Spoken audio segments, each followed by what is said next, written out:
It was about 2,000 miles to London, but we'll die if we stay here, they all said. The dreadnought was encased in ice and its boiler was clogged with our dead. But how will we have a chance if we stay here, they all said. We had enough coal for 2 days and food enough for one. I think you understand my frustrations here. In some roundabout way, people had decided that because it was perfectly likely that we would all be dead before week's end, we should embark on a 6-month walk to the morgue city of London.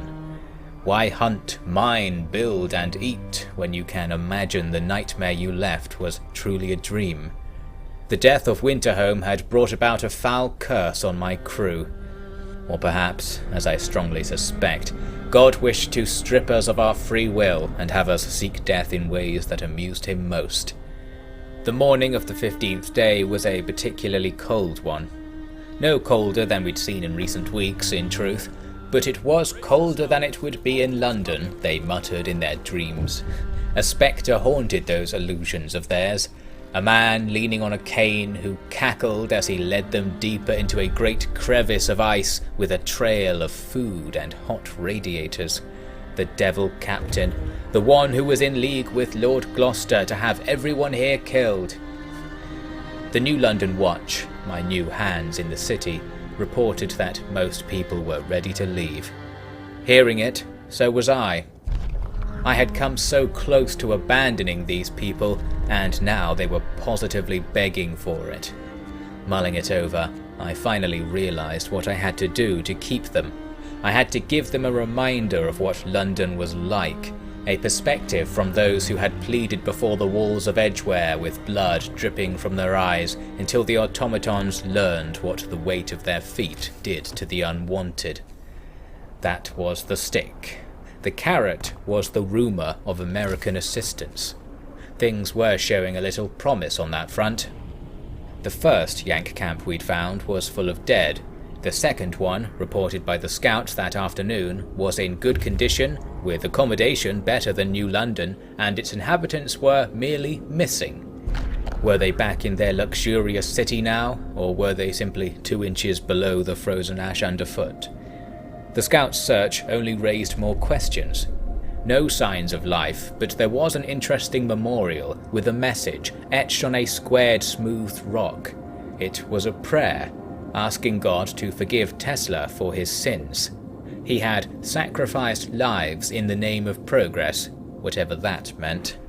The implication was that this town was a splinter group from so-called Tesla City. Yes, Tesla had his Londoners too. New Yorkers, perhaps. The scouts said that another town, surrounded by some kind of rampart, was visible on a hill. Sent them to check it out before I reported anything to my crew. I was looking for one of 2 things: news that the Yanks were doing well and would cooperate, or news that those who had abandoned their leader had all died in vain. Yes, it had come to the point where hearing of the mass extinction of humanity out there was a good thing, for oh how it made our little hole in the ground more homely. My urbanization plan sought the same aim. Like betting on both red and black, I suppose. I was gradually providing people with timber, bolts and metal tools to construct roofs over their heads. With something more permanent to live in, we could even start installing taps, lamps and kettles. It was how things had supposed to be from the beginning. Better late than never, as they say, although since Atrabates I had reason to disagree. That night we got word from this other Yank town. The inhabitants were alive. 3rd time lucky. They were clearly a resourceful bunch. Their icy rampart worked to keep the wind out, much like in our crater, and their homes were made of densely packed snow, like those made by the natives of these lands. Perhaps 1 or 2 survived our visit a few years back and showed them the way. Like the ghost town nearby, this place was not in league with Tesla City anymore. They were soon to run out of food and coal, and several of them had died trying to hunt or find help. Taking them in was a gamble.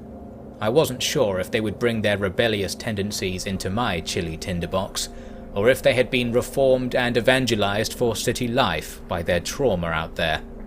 ordered more bunkhouses be built, as we would soon be finding out.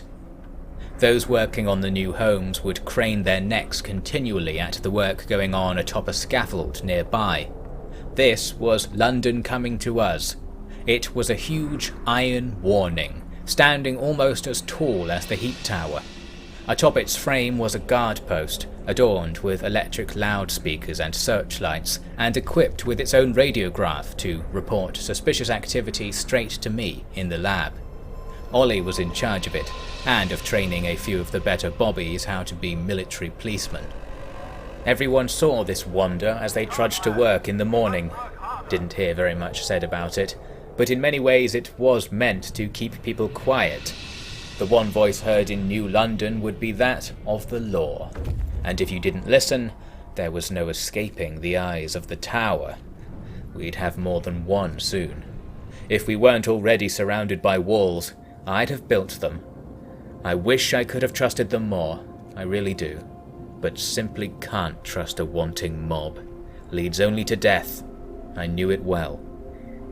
Now the Londoners had their taste of order. If London was still alive, it was far, far worse than this. Some of them must have started to see it, when the dazzling tower cast lights and shadows in turn upon those far below. There was no other way to make them listen. That evening, the Tesla exiles arrived. When I met with them in the mess hall, they were saying that it was colder here than in their ice town. People politely chuckled, but turns out we were hitting upon a little cultural difference. They weren't joking. Well, both they and I were in luck. I, because the content of these outsiders was vital for diffusing New London's own would-be exile problem, and they, because we were going to achieve this with the complete, overnight development of the city.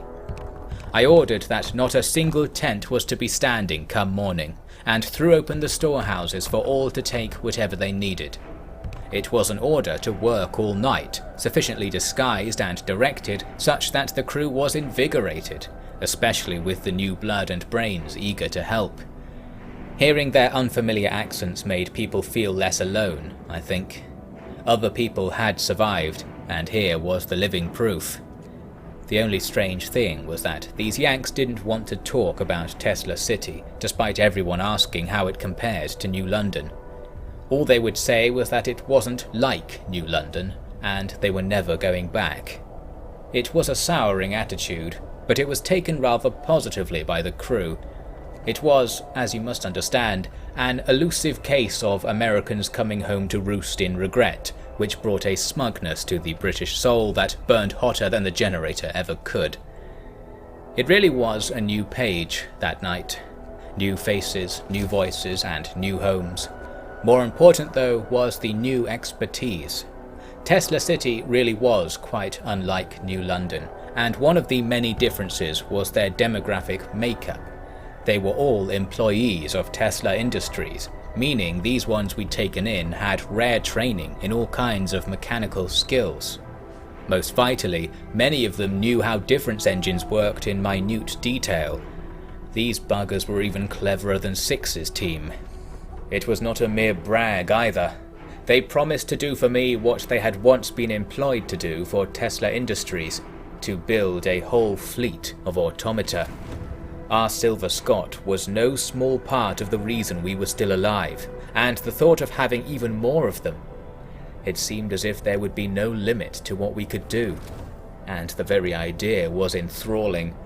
God couldn't kill his creations, because our creations were better than him. They would serve us, save us, in the good Lord's oozing stead. Could automata reignite the sun in the end? Took only a little secret special to believe it.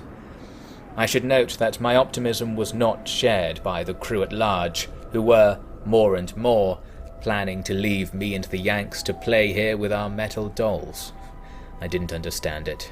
I told everyone I could that we were about to change course. People either weren't listening or were scared to be seen talking to me. No challengers when fight time came around. I showed them the numbers. I asked them to imagine the city we could build with Tesla's help. It was like I had said nothing at all. I needed something to open their eyes. I needed everyone to believe in New London. Not even believe, just to see what it was. Timber and metal around them, the last thing sticking out of the snow that wasn't a gravestone. I ordered the construction of a new headquarters. I wanted it to appeal to the Londoners, so it needed to be big. We used up half the timber we'd gathered on the scaffold alone. Wasn't that hard to build, really, but a lot of people didn't want anything to do with it. They knew an order when they heard it, though, buzzing down through the streets from the megaphones above. While it was going up, it was getting more and more obvious that something had to be done. Londoners were petitioning people in the street to join their cause, and some actually did. I was there, listening to them speak, with the crowd dividing their attention between the raving speaker and me. They didn't know what I would do to him. The tower, with the dark shape of gunmen behind its spotlights, was giving them an idea. The wrong idea. I wasn't there to attack my crew. I was there to dash the burning truth against the body of the London curse. I said that which I'd been saying to everyone. Everything was getting better. We were more than Winterhome. We'd proven ourselves better than them. Couldn't really finish without angry voices shouting over me. Didn't keep trying. "You'll die if you go," I cried at the speaker. "We'll die if we stay," he retorted, to some baying approval. "Then stay and die alongside us," was my reply. That was really the best way I could put it. That was what I kept thinking about, after all, my endgame plan. There was neither cheer nor sneer in response, and I took my leave. I think the whole debate went against me in the end. Perhaps 1 in 5 people were scheming to leave at that time, and the rest were thinking about it. Chalk was saying we'd just stop them by force, and that would be that. Certainly possible. It was a question of right and wrong, one that had many answers. I had none. When you know that we'll die no matter the outcome, right and wrong is a murky matter indeed. The Yanks were at least impressed that I let them spout such treason. Some of them had been exiled for less. Couldn't tell what to think of that until I knew what Tesla had achieved, and such revelations drew closer with the discovery of Tesla City. Scouts had found a dreadnought, a sea dreadnought like the Babbage, locked in the frozen bay. It had been there a long time. The glaciation had almost completely covered it.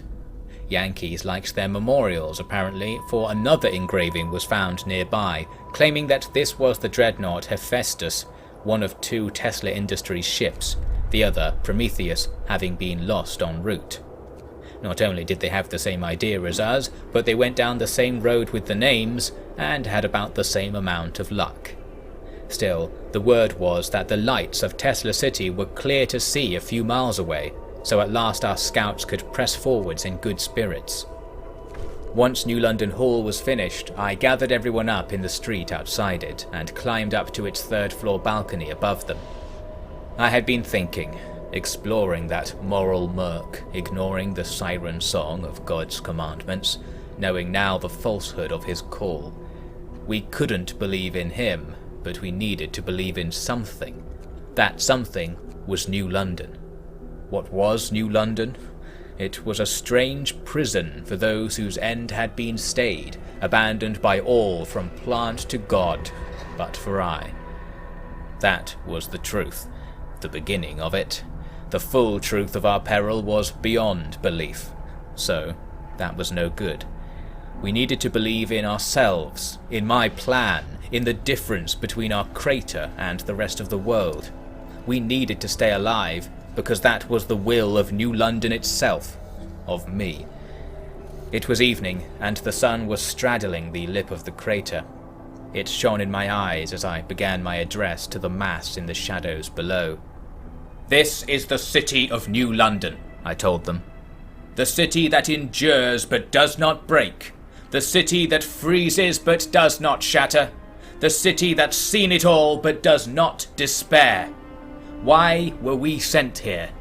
Because they thought we didn't matter. Why are we still here? Because they were wrong. The world is falling, yet against that tide we rise. I give you more every day. One day we will return to London, not in defeat, desperate to survive, but in victory, ready to rebuild the world with spirit forged here in the birthplace of a new order, a new man, greater than those whose lives were taken, and greater than he who did the taking. Life will return to our world if we achieve but one simple goal: to work together, to stay together, to remember that no matter what you may wish, we are London. And no matter what happens up there, we will overcome it down here. We are going to have the last word. We are London. And we are alive. There was applause, even cheering, and I could finally breathe. Ollie and chalk on the roof above me revealed my finale, a bit of razzle. 2 huge banners rolled down the front of the hall, nearly reaching the ground. A little something my new office staff had put together from the big red flags the original researchers had used to make waypoints out in the snow. Each banner was a few sewn together, with rags soaked in char water from the mine forming our new symbol. It was meant to look like an automaton with a round gear at the top and big arrowhead legs. Didn't really come out that way, but ultimately it didn't matter what it looked like, only what it was. The badge of New London, big, striking and confident. We were not the Atties, the Dummers and Yanks anymore. We were New London. That was why we would survive, if they believed in my plan as strongly as I believed in each of them. Such was the saccharine message of the pamphlet I had written up and delivered to each house. It was presented as news, but of course the news would have been too hard to swallow, while what we published could become real news, a self-fulfilling prophecy. And it did, really. This was the beginning of New London's golden age. I take pride in saying that, for Winterhome was a clear example of how different things could have been. Soon their survivors would arrive and attest to how great New London was. Soon we'd have contact with the legendary Nikola Tesla and his glowing city. The ash was settling by the day, so soon the weather might even cheer up, especially now that it was mid-August. Yes, I know this is starting to sound about as truthful as one of my newsletters. Well, to that I say, so much has already died to keep New London alive. Why not the truth as well?